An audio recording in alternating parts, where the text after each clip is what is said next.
Hey guys, happy Thursday. Today is Thursday, November 21st, 2019.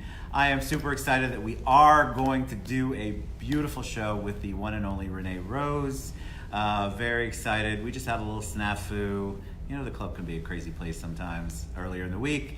And so guess what? She's back and she's got an amazing story. So let us know. I see you guys are starting to pop on. Give us a heart or a thumbs up. Just make sure you can hear us and see us, because that's always the most important thing. You want to hear what she has to say, and she's got a lot to say. I did tag or hashtag Krav Maga, and I'm sure people are like, I have no idea what that is, Ted, but you're going to find out today. So, all right, so welcome to the show. Thank you for being patient. Thank you for coming back, even with the snafu earlier in the week. Thank you. Thank you to Tracy Stein, right? Tracy introduced us. Hi, Tracy. I don't know where he's over somewhere. He's in Jordan. Oh, yes, that's right. Yeah, that's right. he just left Israel. He's just got a really, really tough travel schedule. Oh, you know, like I mean, it hurts. Life It's is so hard painful. for Tracy. But he'll watch this later and laugh. But tell us about you. The audience always loves to know origin stories. So tell us a little bit about you. Yes. So, my name is Renee Rose. I'm the daughter of a retired naval officer, a U.S. naval officer. I was raised in Los Angeles, California.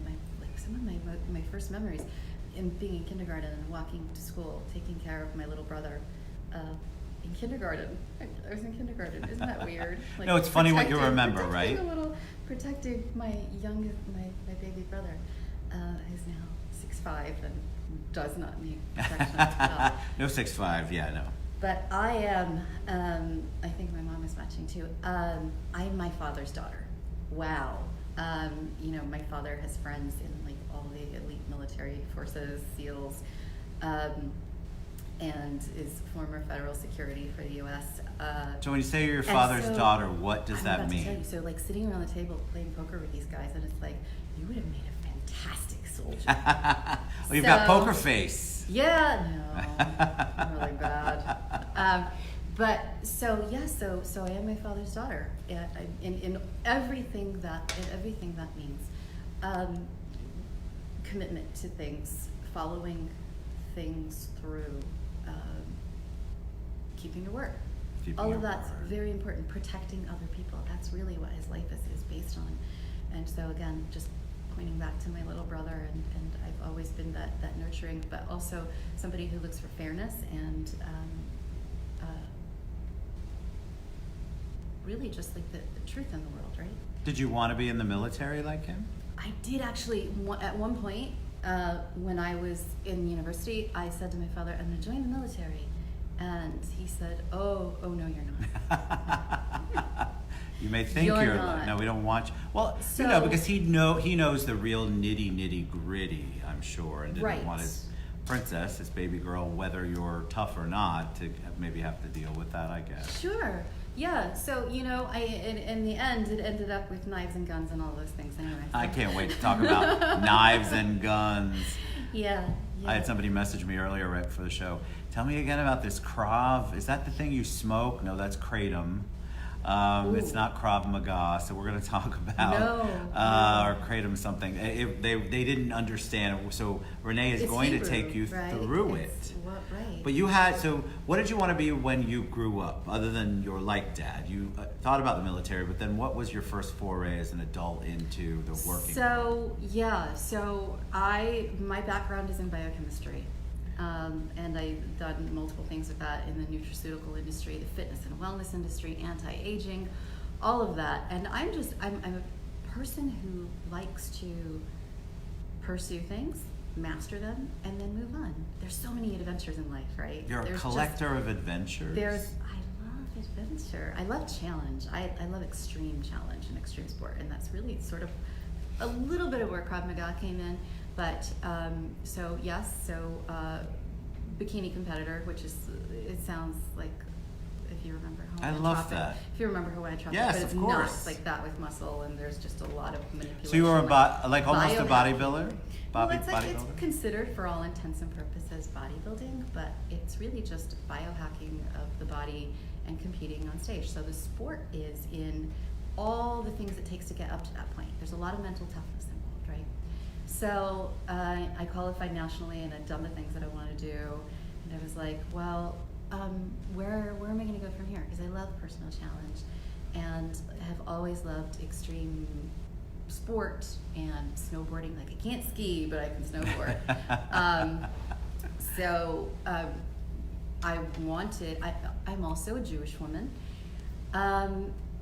And incredibly physically active. So I had found this place here and I don't know, this is not going to blast anybody, but I found a place here in Central Florida, and my children were training at, and I went in and I was like, listen, I want to learn Krav Maga, and the question was, why? Why do you want to do that? And to be fair, lots of men still ask me, like, why would you want to do this? And I said, so I'm a Jewish woman. And if you know the history of Krav Maga, you know that answer really should suffice, because Krav Maga, although it has like historic and some can even say biblical roots, Krav Maga was designed as a fighting system for the Jewish people during World War II as the resistance. And so historically, personally, on a very intimate level, that answer, I'm a Jewish woman, it should mean so much. Well, my friend Bobby right? Davidovitz, well, I think I told you the other day, when I was trying to describe you, and I said, yes, there's this word, there's these 4 words that go together, there's a cross, something in there, and he said, oh, Krav Maga. He knew immediately what it was. And then what are the first 2 parts? We skipped over chef, but I'll get back to that Krav Maga is contact combat in Hebrew. So that is contact combat. Yes. So different than martial arts, right? I always like to explain it to people who don't have, especially moms who, well, what's the difference? How is that? So I will describe, and I love martial arts, love it, absolutely do. My children were on a mat before they could walk in Los Angeles. Martial arts like ninja, right? Really physical, super amazing. I love it. Krav Maga is military. That's soldier. So we incorporate so many elements of martial arts, and then we just take it. Well, there's 700 steps. There's an end game, right? So if you're talking about combat, the first thing I think is there has to be a winner. It's military. There has to be there's military. Somebody. I don't know if somebody's going to die. I guess you could answer that, but I guess they don't have to. Really technically compete. I've seen in the past few years, I've seen some Krav Maga competitions, and I always think, like, what does that mean? Because we use this for military application, and I don't know, maybe if you're just tagging each other out instead of just, because you do, reconnaissance is, again, something the men in my family are very familiar with. I can't imagine them competing military reconnaissance. Well, like, what does it mean? I don't know. So what is it? So I know what a karate chop is, right? I'm just going to boil this down to somebody who has absolutely no idea what we're talking about. Okay. So I know what a karate chop is. I've seen this. I know how we bow. I know you've seen people break a brick. Why is this different? What is different about it in the actual physical sense, what you're doing? Our sole purpose is for survival, self-defense only. So we talk about maybe like grappling, which I like quite a bit. What's it called? Grappling, so jujitsu, where you can tap out. If you're using Krav Maga and what we teach you, there's no tap out. You're using this for survival purposes. Tap out means you're talking about competition. Remember, these people know nothing about even martial arts. To end a martial arts or MMA fight, if you've seen UFC, to end or to make your opponent stop because you've had enough, you double tap, right? Double tap defense. I get it. We don't have that. So if you're attacked, there's no tap out. You're gonna break a knee. You're kicking somebody's knee in. So so if you're doing this, you're teaching it. Yes, I teach. But you teach it. So how do you? So I guess what people need to understand. I'm getting it now. I'm slowly getting it. This is not there's no fluffy here. There's no fluff, right? This is you get attacked as a human being, as a woman, and you have to fight to make sure you go into survival mode. This is a way for you to ensure or make sure that you come out of it the victor, the person who's alive and well. There's But no you pretend survive. stuff. You survive well, and at the end of the day, you go home to your family safely without all the trauma. So how is it different? Everything. Because I've seen self-defense classes. Okay. I've never participated in one. But Oh, you must come. We Did my have a wife put coffee you up bar. to that? Am I We gonna have end? an espresso bar. It's Oh, lovely. okay, The fantastic. environment. You got me beautiful. there. All right. There's a So aromatherapy. I would do that. Okay. But I'm fascinated because you see how somebody comes up from behind you, and the woman, the guy's 6'9" and the woman's 4 foot tall, and yet she still somehow miraculously gets him over her shoulder, and it all seems Sure. wonderful and beautiful until you're Karen actually in Khan, that. is that I David love. Kahn's wife? No, Oh. I don't believe so. Hi, Karen. I don't know. Like, I can't figure out what that extra is that you're doing or teaching them. Okay, you can't figure out the extra bit. Well, think about it. I can go to any self-defense class, Yes, of course. and I can be taught if somebody comes up behind me, I'm going to flip you over. Oh, these are and throw you under the bus questions. I want to know. I'm Wow. fascinated. Oh my goodness. How do you differentiate? What's Krav Maga different? Is it in the mental? Is it in the physical prep? Is it in the technique? It's concepts. It's not technique. So so yes. So Krav Maga is a fighting system. It's not a martial art, and it changes as threats. Our world is very different now than it was in World War II. Yes. So the disarms have changed. Knife attacks have changed. Threat levels. I know a bunch of people in Krav Maga that talk about like, oh, you have to have a different threat level for this and that, and multiple scenarios, and it's like. No, if somebody physically accosts you and they are threatening your life, do you have that time to ascertain, well, maybe they don't really mean me harm, or maybe it's subjective, or maybe they're just not, it sounds really ugly. Business of Brutality, right? Maybe they're... I love that topic. I love the title. So as a woman, if a man attacks me, he comes up, everybody's taller than me, I'm 5'2". If a man comes up and he attacks me, I don't have the time to figure out, maybe does he mean me harm? Is he going to just mug me? Is he going to rape me? Is he going to cut my throat and leave me behind the elevator or behind my car? These are real questions. Women, again, the world has changed so much, and women now, we hear a lot of, well, as a man, I'm so worried because it might be considered sexual harassment. Oh, well, poor baby. As a woman, I gotta, travel with safety tools so I don't get raped. Right. Our world is different. It just is. And so we prepare for things. What is different about us is ours is reality-based. So we're not just on the mats. We're in parking garages. We are in the elevators. We are in vehicles. We teach all over the country, primarily Los Angeles, Orlando, and New York. But teaching people to very practical reality-based scenarios that are used in military application, right? So we don't really teach to a threat level. If somebody is physically and violently attacking you, we end it, and we teach to end it very quickly. And really. So I'm going to ask the finish it. obvious question. So finish it. You Are we finish talking it. to the death? Are we talking to them being knocked out? Are we talking to the point where the threat's extinguished? The threat's extinguished, yes. So yes, that is the goal. Which it should First be the off, goal. If you can run, you want to run, right? If you don't have to fight, then by all means, get out. We don't antagonize. So if you don't have to fight, you leave. You leave safely. If that's not an option, you fight. But to end it, to extinguish the threat, yes. If you defend yourself to the point where the other person is fatally injured, you lived. We have and I realize how gruesome that is. I don't think it's gruesome But at all. I do- love it. I think we have women. We work with so many survivors of violent crime, and this is part in where that interest in Krav Maga stems from, is that I've survived violent attacks, violent crime, and so in that it's I never want anybody to go through some of the trauma, some of the things that I've heard.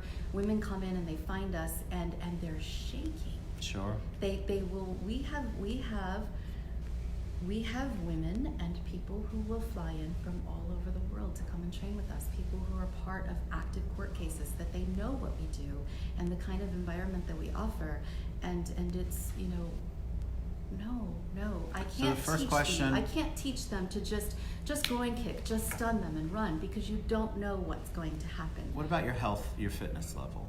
Because what do they have to be? Because a regular, I'm going to say regular because that's the only way I can say it. Traditional self-defense, it doesn't matter normally it doesn't matter what shape. They're teaching you like a technique on maybe one little tool to block them or chin up or whatever the different. What physical condition do people have to be in order to really get involved with Krav Maga? Well, so I like to say, and I think my partner Gabriel would agree, there's no one way. There's no one physical condition. We have everyone in our facilities, from professional athletes to physically disabled, right? And it's all the same. We all have the same goal. That's great. That's great. We are able, we are able to teach, and Gabriel's brilliant at this, able to make things work for every level of conditioning or physical condition. There are people who will slow things down, and just work at their pace, because maybe their cardiovascular is not where it needs to be to drill really quickly. If you look up some Krav Maga training videos or just Krav Maga videos in general, you're going to see that these Kravists, they perform, it's the wrong word, no one shout. We train at a very, very fast pace. We drill very quickly because, again, we're in seconds, right? We're talking seconds to end this. That's all you've got. So a lot of times that's it. However, if you can perform a concept quickly and efficiently, you're doing well, and the speed is going to pick up. But our classes are the biggest question that we get all the time is, well, is it a cardio class? Am I going to get a lot of exercise? Well, it's intense. So yes, you are going to get exercise. We have people who, in the first month have lost anywhere between like 8 and 10 pounds. Well, because you're talking about physical, and Michael, I'll ask Renee. It's a lot of work, but you can slow it down. So we work with everybody's fitness level, and we make it work, because let's just be real. Everybody is, and again, it sounds yucky, but everybody's at risk, right? Everybody goes into a parking garage. Everybody, at one point, it's like, I'm not as situationally aware as I should be. Sure. So we can all be at risk, and attackers look for those things. They look for people who are physically disabled. They look for women who have their hands filled with packages during the holidays. Yes, you can get abs doing this. Michael has a question you touched on a little bit, Renee, but have either of you personally experienced or had a family experience these types of situations? I have not, but Renee was saying earlier that she has been I hate to use the word victim, she has experienced a survivor of violent crime. So yes. Had you been through Krav Maga at the time? So, and this part sounds really awful, right? We're not a judgy audience. Okay, so my very first experience in violent crime was I was in high school, right? I was in high school, and a guy that I'd been dating, I'd broken up with, and was going to prom with somebody. I just had told him I was going to prom with somebody else. There's all kinds of things associated with that, and he was just like lost his mind. It was not good. So my very first experience was having a long gun held to my chest when I was 17. I did not know Krav Maga at the time. Right. And we talk a lot about in Krav Maga and the teaching in class, diffusing situations. A lot of self-defense facilities don't have the experience where they work with trauma therapists, they work with violent crime specialists, they talk about diffusing, Sure. they talk about verbalization, all of these things. But that was actually what saved me. So. The talking through it with the person holding the gun. Correct. I think a lot of, because you get in a panic mode, right? So Right.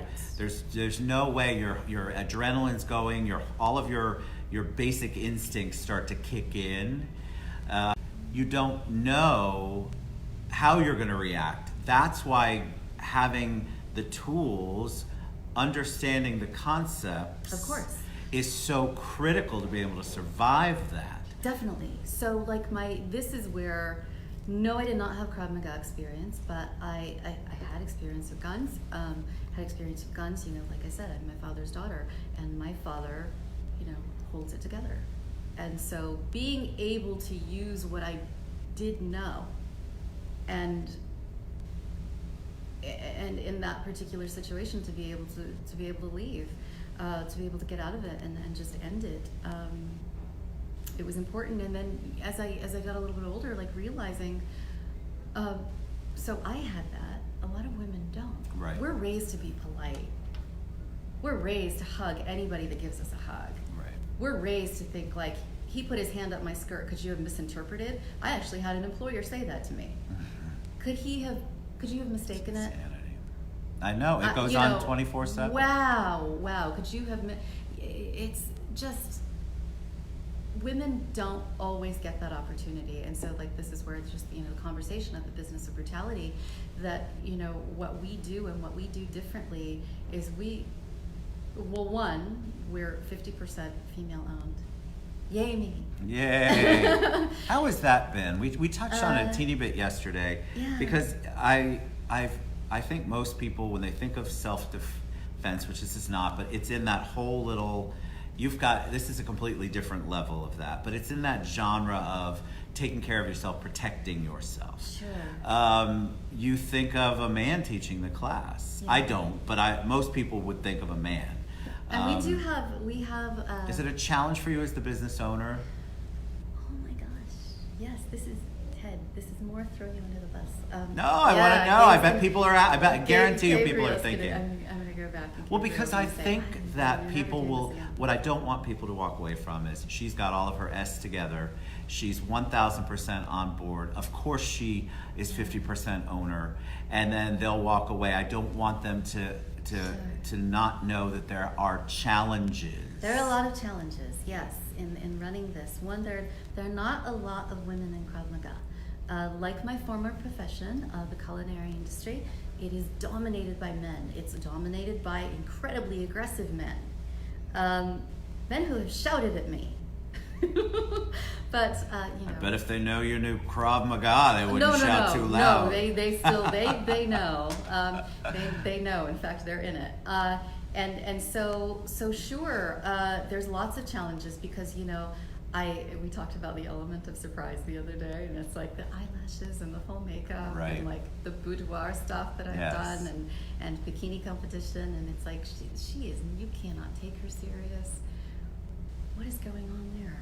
And in no way. Well, the perception, correct, and I think it's important for people to know that you have all of these other sides. She's not dressed in fatigues 24/7. No. She's a beautiful person, a beautiful woman inside and out, and so, but she still will have challenges because in that arena, especially, men are normally looked at as the expert, the professional. Right. So I get a lot. I cringe to open my other inbox on Facebook or like the non-IG. There's another box for IG. I don't even know what it's called.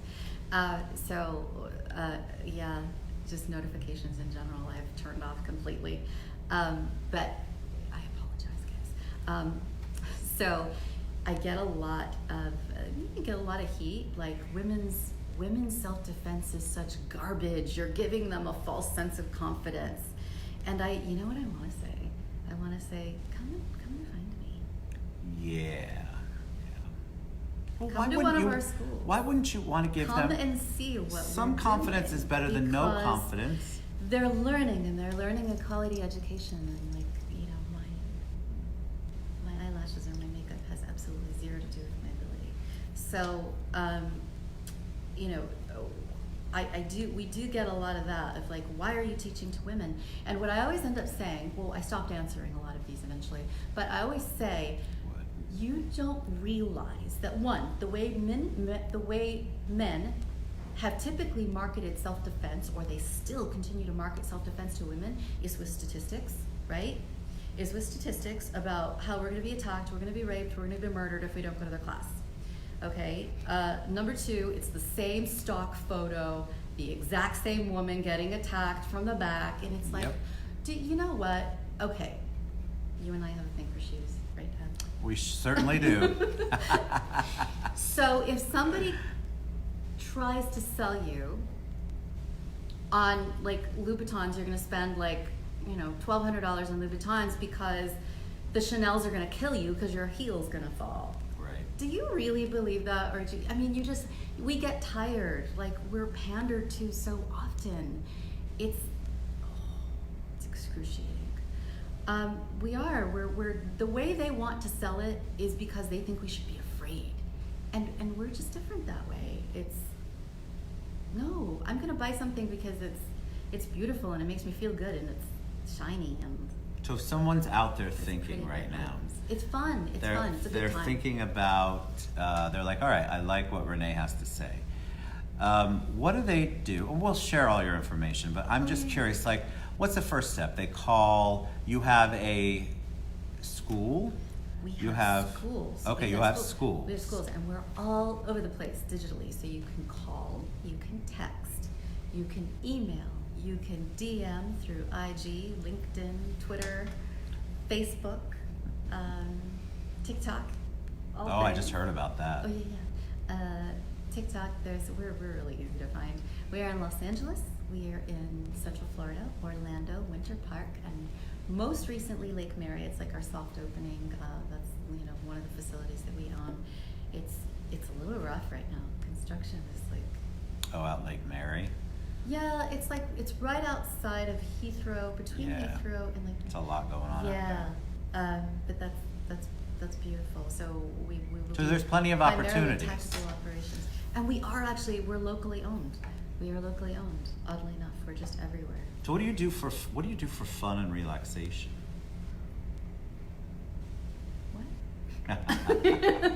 I asked that because I'll get off, we'll be done with the show, and inevitably somebody will message me and go, well, I really wish I would know what she does to relax, or and they do it for men and women. It's not. So, what do you do when you're in that? Because this is intense, what you're talking about. This is super intense. It can be life or death. This is really important.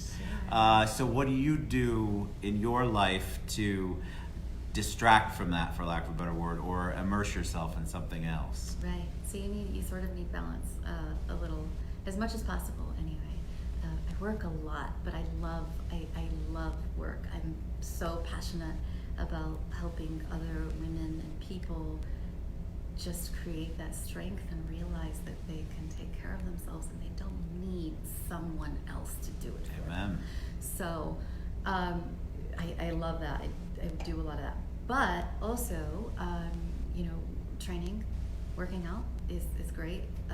I do meditation. We also teach that. That's part of, it's like I say, Shansar Krav Maga is it's an amalgamation of everything that I love so much. So we have the coffee bar, right? We have the coffee bar. Yeah.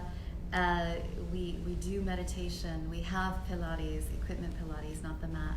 But, those are things that I dearly love, and spending time with my family, who also, my little ones do Krav Maga. Which I love. They are 9 and 10. So we enjoy being together and being active, and meditation is huge for me. Really, best form of unwinding is, a glass of wine and magnesium salt bath. I love it. See, there After we go. I've done you're an hour of you're doing night so survival. much good stuff. Well, you're doing great stuff with and for your body and for your psyche, your soul, your spirit. So to have some sort of balance, like you said, I just think it's so important. A lot of people just go so 100% one way, and then there's just like nothing left. It's all in that one little part of their lives. And because you also are a mom, you've got businesses, a business owned, a women's business owned by a woman. I mean, you've got a lot on your plate. So I always like to encourage people, look, you can do it. Just because it looks she's doing it all doesn't mean that she doesn't have challenges, and then that's what every business owner has, and that's the message. There's so many struggles. I mean, you are much more physically fit than I could ever imagine to be, nobody else can see that. But I meant the little message that came up. Yeah. All right, so we're going to share all of Renee's contact information, how you can get more information about Krav Maga. And I have to say that we are, yes, a very large percentage of our clientele is women. But we still have a lot of men, and they're. Well, I'm going to come in as part of a TED Tries episode if they'll have me. I'm going to come. Do that? Yeah. Oh my goodness. I'm a little so scared excited. for myself right now, but I would really like that, because I think that your approach, you have a very calming approach, and I think that is a great thing when you are teaching something and helping people learn a technique or a concept that is so critical to life or death in a situation that can mean life or death. Sure. Your demeanor is wonderful. All right, so we're going to share all of Renee's contact information, how you can reach out to her, how you can get involved. You can message me. We're going to tag all of her Facebook pages. Anything you want to know about Renee, you're going to be able to find. We talked about how important mentorships. Oh yeah, mentorships. So give a shout out to one or two people who have been a mentor to you. It can go all the way back to your parents, or it can be somebody who changed the way you think about life and maybe got you on the path that you're on. Clearly, my parents. Wow, there are not two more extraordinary people in this world. I love that. I think maybe they're watching. I don't know. I told you, my mom.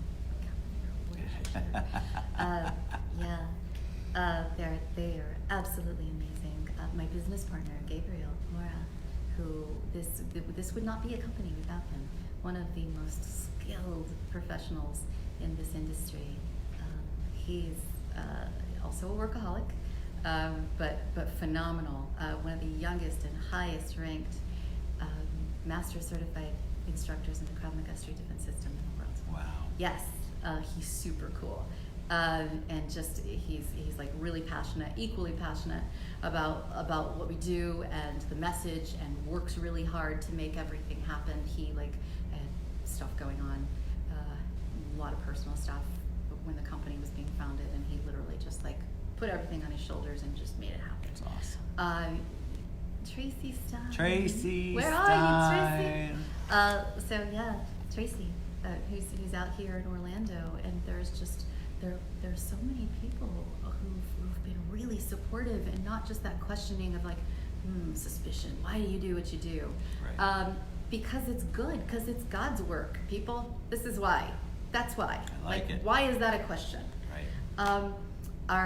The creator of our system, Michael Ruppel, from Krav Maga Street Defense, who is one of the Krav Maga living legends, a really, just again, incredibly skilled professional, who is one of Gabriel's instructors, and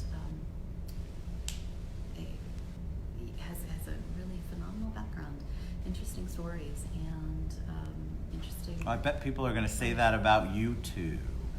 I have no doubt in my mind. All right, you're a joy to have on. Thank you for coming. Renee Rose, Krav Maga. We didn't even talk about your whole life as a chef, but I did tag you in that on IG. Also male-dominated. Also male-dominated. Things. It's all right. You've got a story. So you'll see me later at some point on a TED Tries where I'm going to give it my all on Krav Maga. I think it's so fascinating. I love it. I love your energy, and I love what you're doing. I think it's so important for people, women especially, but men too. Look, just and go children. out there. We have and a children. massive, our teens class is extraordinary. It's one of the Go only out and teens find classes in her, Orlando. Renee Rose. Thanks for being on the show. You're awesome. Mwah, we love you guys. See, Mom, she did great. She did fantastic. We'll see you later. Mwah.